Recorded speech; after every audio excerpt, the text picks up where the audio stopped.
Anyone can acquire a disability at any time. Many people with disability need assistive technology to help them live, work and play.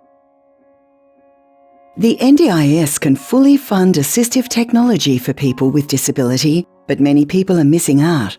The NDIS only funds support for 10% of Australians with disability. In fact, anyone is excluded if they acquire a disability after they turn 65 or were already 65 when the NDIS became available. Those who are excluded from the NDIS face huge costs, wait months or years for limited funding, rely on family members for support, or miss out altogether.